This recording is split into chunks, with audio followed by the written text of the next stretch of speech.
Okay, let's derive the exponential growth equation together.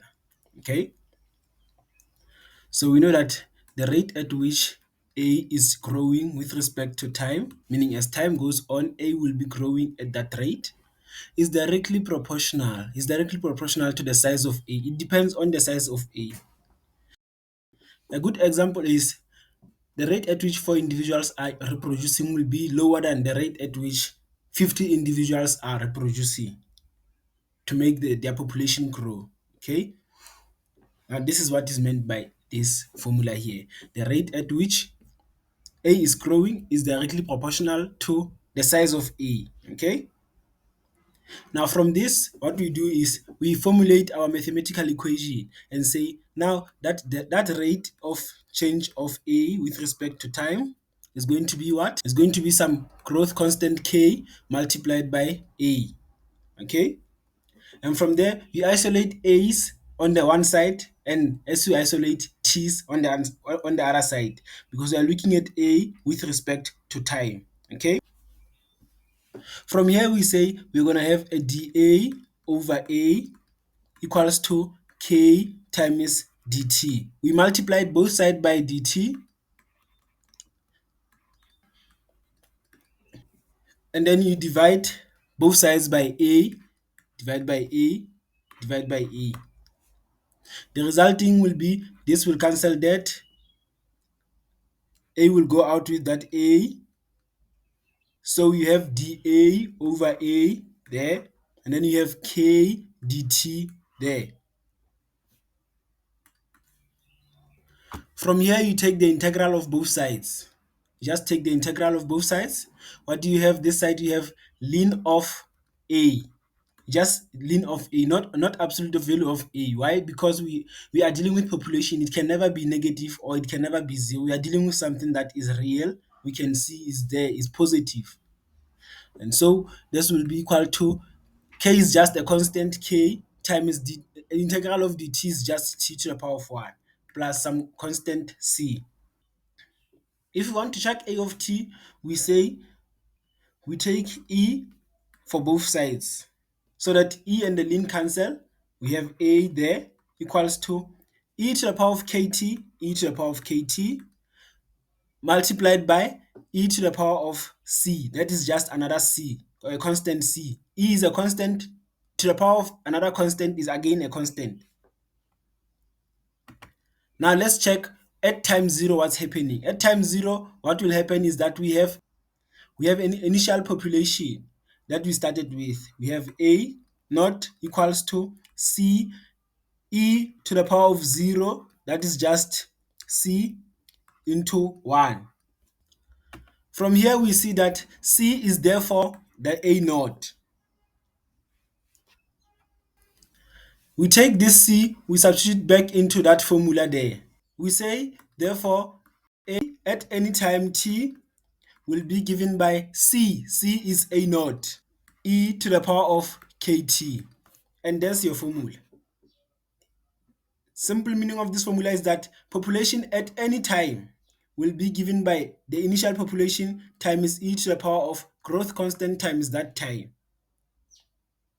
Okay, let's take this one here as an example. It says half-life of strontium 90 is 25 years. This means whatever that was there, it will go to half of whatever that is. It will go to half of that in what time? In 25 years. So the first question here, number A, says if you initially had 24 milligrams of that strontium, find an equation for the quantity m of t that remains after time t years. Now you want to write the formula in the previous format that we derived. So we say mass of time t is going to be mass naught, mass initial mass multiplied by e to the power of kt. This is simply that format that we derived in the previous case, that is a of t is equal to a naught e to the power of kt. E to the power of kt must always be there.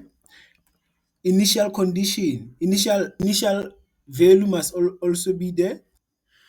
And then you have this ones, the A of t or mass of t, mass at time t, is given by this formula here. That is m naught e to the power of kt. Now you have this one is 24. You have t is 25 years. And then you have this one. What is this one? Mass at time t is now half of this guy. Is going to be half of 24, that is just 12. Okay? Now, knowing that, let's proceed and answer the question. So we substitute 12 as our mass of time t. That will be equal to 24 e to the power of k. T is just 25 years. From here, we solve and divide everything by 24. We want to solve for this k so that we can write an equation m of t as a function of something. Okay? That's why we are solving for k. So we say dividing everything by 24, we get 1 over 2. This is going to be equal to e to the power of 25k. After this step is whereby you take now the ln of both sides. We take ln of half is going to be equal to ln of e to the power of 25k. Ln of half, you can rewrite it as ln of 2 to the power of minus 1, right? I mean, half is just 2 to the power of minus 1. And then you have this side as, you can take the exponent of whatever that is in front of the ln. Take it in front of the ln there. So that 25k, we're just going to write it here as 25k ln of e.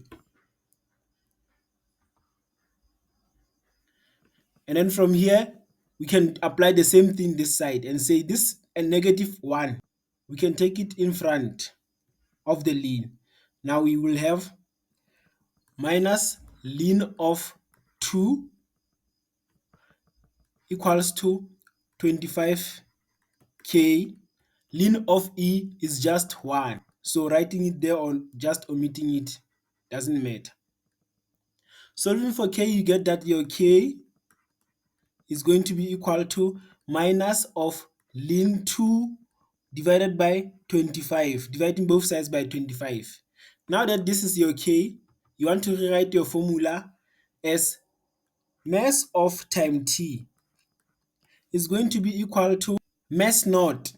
That is your initial mass that you started with. That is 24. You write 24 here, and then you write e to the power of kt. What is k? K is just minus ln of 2 over 25 times time t.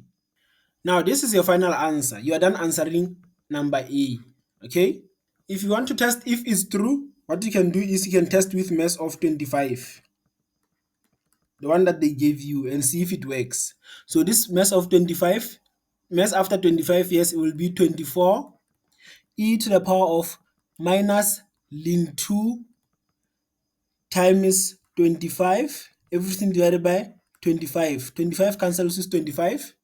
What you have is you have mass of 25 years as 24 e to the power of, remember ln 2, we can take this negative as exponent of 2, and we have ln of 2 to the power minus 1, and this is just 24. E and the ln will cancel, multiplying here by 2 to the power of minus 1, that is just 1 over 2. We can write it like this. And the final answer will be 12. What did they say? They said mass after 25 years, when t is 25 years, the mass is 12. And that is true. Now let's look at number B.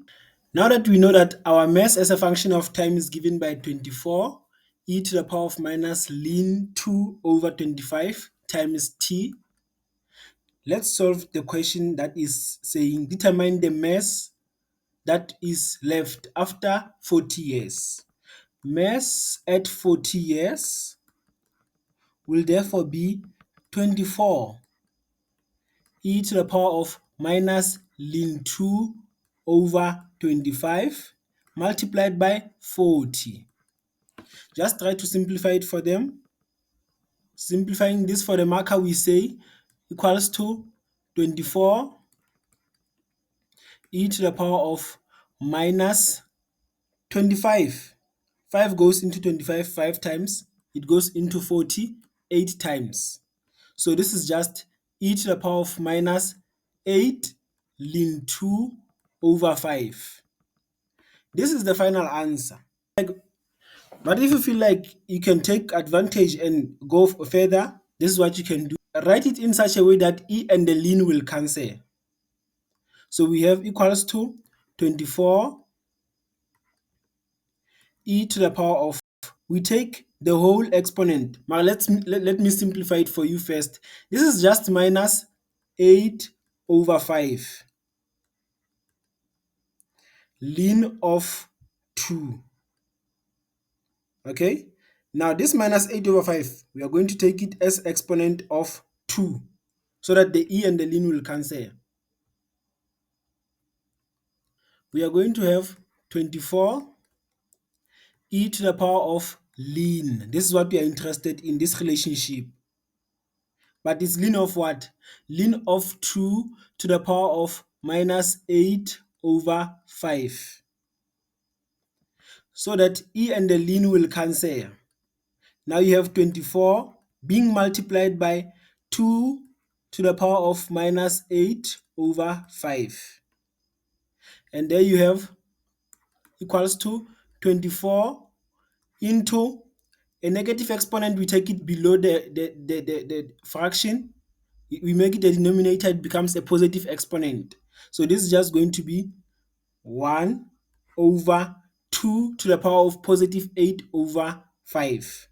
That is just 2 to the power of 8 under the fifth root.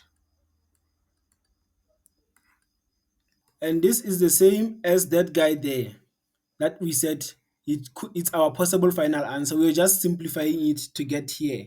Okay. And this is our final answer with a nice 8 there.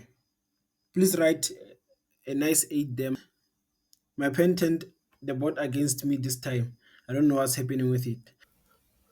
The other thing that I'd like to emphasize to you is that we have a decay problem when k is less than 0, and we have a growth problem when we have k greater than 0. If we have k less than 0, we have e to the power of minus something, and the graph is the one that is below k less than 0, the first graph. You see, the graph is decreasing, so we have a decay problem in that way. But if k is positive, we have an e to the power of kt function increasing. So we have a function that is increasing like that when k is greater than 0, and that will be a growth problem. Okay. Thanks for watching this video. Don't forget to like, share, and subscribe.